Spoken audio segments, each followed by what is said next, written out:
মঙ্গলবার ট্রাম্পকে Ukraine Russia যুদ্ধ নিয়ে প্রশ্ন করা হলে তিনি বলেন, আমি পুতিনের কাজে খুশি নই, কারণ উনি প্রচুর মানুষকে হত্যা করছেন।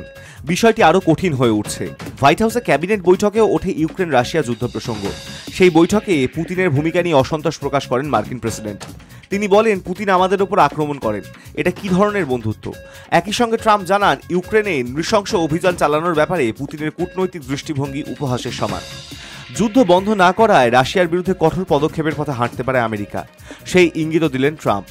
তার কথায়, আমরা একটি নিষেধাজ্ঞা বিল নিয়ে আলোচনা করছি, খুব শীঘ্রই বিষয়টি জানতে পারবেন সকলে। রাশিয়ার সঙ্গে যুদ্ধে ইউক্রেনকে প্রথম থেকেই সমর্থন করে আসছে আমেরিকা, তবে ট্রাম্প ক্ষমতায় এসে রাশিয়ার সঙ্গে বন্ধুত্ব বৃদ্ধির কৌশল নেন।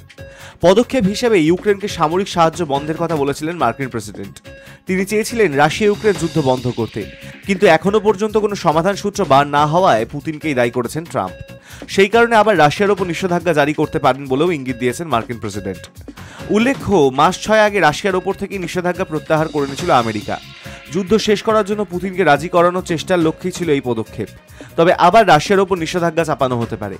দ্বিতীয়বার আমেরিকার প্রেসিডেন্ট হবার পরেই ইউক্রেন এবং রাশিয়ার মধ্যে চলমান যুদ্ধ থামাতে উদ্যোগী হন ট্রাম্প। দুপক্ষের সঙ্গেই একাধিকবার যুদ্ধবিরতি নিয়েও আলোচনা করেন, কিন্তু এখনো পর্যন্ত কোনো সমাধান সূত্র বার হয়নি। কেউই যুদ্ধবিরতির শর্তে রাজি হয়নি। প্রায় প্রতিদিনই নতুন করে একে অন্যের বিরুদ্ধে হামলা চালাচ্ছে। ধ্বংস হচ্ছে একের পর এক শহর, সেই সঙ্গে অব্যাহত মৃত্যু মিছিল। Hi news network.